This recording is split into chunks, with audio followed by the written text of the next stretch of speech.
আজি আপোনালোকে দেখিছে চাগে মাছ ৰেজিগনেশ্যন বুলি এটা হৈছিলে আজি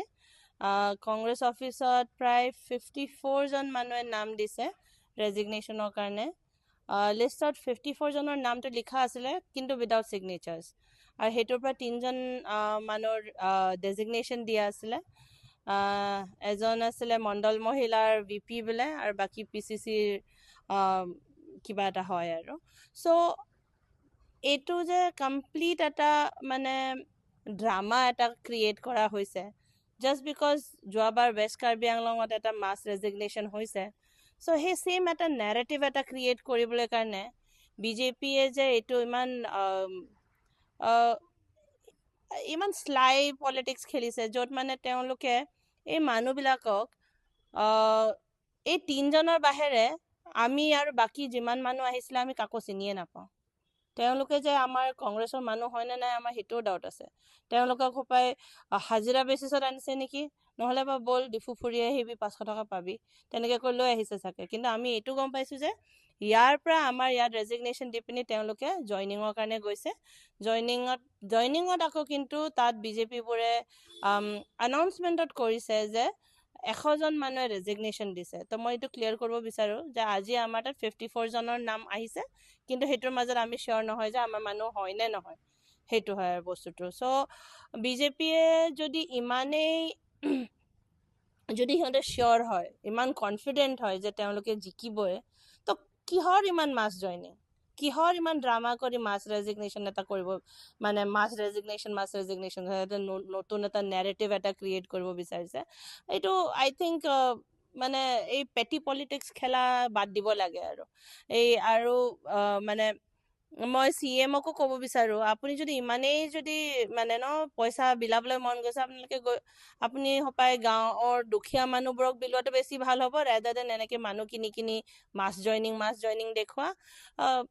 মানে এইটো ৰখিব লাগে আৰু ৰাইজেও গম পাই গৈছে ৰাইজে আমনি পাইছে আৰু BJPৰ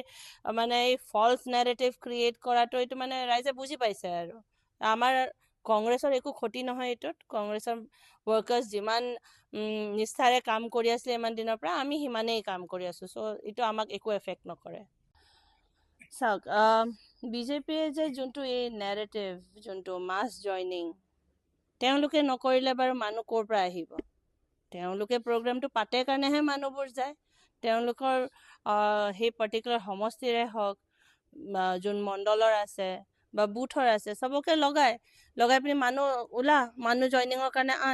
তাৰ ওপৰতে যোনবোৰে অলৰেডি জইন কৰিছে সেইকেইটা মানুহকো বাৰে জইন কৰিছে আমি বহুতবাৰ দেখিছোঁ তেনেকৈ প্ৰুফ য'ত আমি অলৰেডি জইন কৰা মানুহবোৰক আকৌ জইনিং কৰাত দেখিছোঁ সেইদিনাখনেই হৈছে য'ত অলৰেডি আগত জইনিং কৰা মানুহবোৰক আকৌ দেখিছোঁ পিকচাৰত যে আকৌ জইনিং কৰিছে চ' তেওঁলোকে এইটো কৰি থকাটো আই ডোন্ট নো কেনেকৈ তেওঁলোকে বেনিফিট কৰি আছে আৰু তেওঁ যে কৈছে যে মানে তেওঁৰ বোলে নিজৰ ফালৰ পৰা একো ক্ষতি নহয় বা খৰচ নহয় পেণ্ডেল বনোৱাটোৱে খৰচ ফাৰ্ষ্ট অফ অল তেওঁলোকে যে ইমান ডাঙৰ পেণ্ডেল বনায় সেই পেণ্ডেলটো কি মানে আই হোপ এইটো যে মানে BJPয়ে নিজে খৰচ কৰি আছে নট ফ্ৰম কাউন্সিলৰ ফাণ্ড নহয় বুলি মই আশা কৰিছোঁ কিন্তু এইটো কৰি থকাত যে আই থিংক যদি তেওঁ যদি সঁচাকৈ ডেভেলপমেণ্টে কৰিব বিচাৰিছে তেনে আপুনি ডেভেলপমেণ্ট কৰক এই মাছ জইনিঙত পইচা খৰচ কৰি থাকি একো লাভটো নহয় এনেও আপুনি কৈয়ে আছে BJP জিকিবই BJPতে চব মানুহ আছে তো আৰু কিহৰ জইনিং কৰি পিনে আপুনি খৰচ কৰিব লাগে তো তাতছে আপুনি পেণ্ডেলত খৰচ কৰে মানুহ খোৱাত খৰচ কৰে আপুনি বেলেগ খৰচ কৰক বেলেগ কামত লগাওক ৰাস্তা বনাওক আপুনি অলৰেডি ডিফুৰ প্ৰায় ভাল ৰাস্তাখিনিও খান্দি গোটেই আকৌ বনাই আছে তো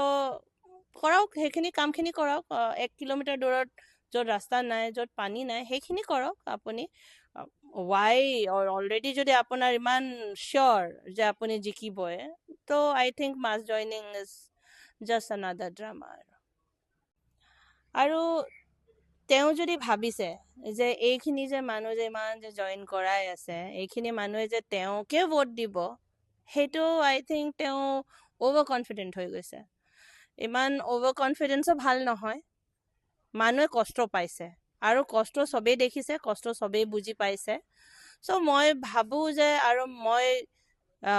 আশা কৰোঁ যে মানুহে গম পায় যে যোনটো BJP গভৰ্ণমেণ্টে কৰি আছে সেইটো যদি কণ্টিনিউ হৈ থাকে বেছি দিন নাই য'ত আমি চবে ৰাস্তাত বহিবলগীয়া হ'ব। সেইটোৱে মই আশা কৰিছোঁ। আশাৰ বাহিৰে একচুৱেলি মই একো কৰিব নোৱাৰোঁ। মই নিজৰ ফালৰ পৰা মই নিজৰ ফালৰ পৰা মই যি কৰিব লাগে, মই যিমান কৰিব পাৰোঁ মই কৰিম। মোৰ মাত মই যিহৰ কাৰণে যি ইছ্যুৱে হওক, খালি এই বুলি নহয়, যিকোনো ইছ্যু যোনটো ৰাইজৰ কাৰণে জানা উচিত হয়, মই সেইখিনি মই উঠামেই। তো সেইকাৰণে মই যোৱাকালি মই সেই ভিডিঅ'খিনিও বনাইছিলোঁ, য'ত এইটো খালি মোৰ ছোৱালীয়ে কৈছে বুলি নহয়, কিন্তু আমি সকলোৱে কষ্ট পাইছোঁ আৰু ইটোতকৈ বেছি কষ্ট পাম যদি এইটো কণ্টিনিউ হৈ থাকে। জুবিন দাই যি ধৰণে কৈছিলে, মানে গ্ৰীণ আছামৰ কথা কৈছিলে, তেওঁ ঢুকোৱাৰ অলপ দিন পিছতেই দেখোন দীঘলী পুখুৰীৰ গোটেই গছখিনি কাটি শেষ কৰিলে। দাদাই তেতিয়া তাত থিয় হৈ পিনি তাত সেই গছকেইটাক প্ৰটেক্ট কৰিবলৈ কাৰণে প্ৰটেষ্ট কৰিছিলে তেওঁ। কিন্তু তেওঁ যোৱাৰ লগে লগে দেখোন চৰকাৰে কি ৰৈ আছিলে নেকি দাদাৰ যোৱাৰ কাৰণে? চ' তেনেকেই দেখা গ'ল। এতিয়াতো লাষ্টত দাদা নাই, এতিয়া ৰখাবলৈ মানুহ নাই, ব'লক গছখিনি কাটি দিওঁ। চ' এইটো ৰেটত যদি আমাৰ গছখিনি কাটা গৈ থাকে, আমি যদি ডেটাত যাওঁ বহুত লম্বা হৈ যাব, কিন্তু ডেটাৰ মতে 60% of deforestation that has happened in India, 60% is from Assam. 60% of the deforestation has happened in Assam alone. So আপুনি ভাবিব পাৰে, এতিয়া যেতিয়া ইমানখিনি যে মাটি আমি শুনা পায়ে আছোঁ, আমি কংগ্ৰেছৰ ফালৰ পৰা বাৰে বাৰে আমি এইটো কৈয়ে আছোঁ, 1,53,000 বিঘা যে এতিয়া যে দিয়া কথা ওলাইছে টু ভেৰিয়াছ কৰ্পৰেট হাউচেছ, আপুনি মানে উই কেনট ইভেন ইমেজিন, আমি ভাবিব নোৱাৰোঁ যে কিমানখিনি আৰু ডিফৰেষ্টেশ্যন হ'বলৈ বাকী আছে যদি এই প্ৰজেক্টছখিনি আহি যায়। চ' মই ভাবোঁ যে মানুহবোৰে ইমানখিনিটোতো নিজৰ কাৰণে বা নিজৰ ফিউচাৰৰ কাৰণে, নিজৰ ল'ৰা ছোৱালীৰ ফিউচাৰৰ কাৰণে ওলাই আহিব লাগে বুলি মই ভাবোঁ।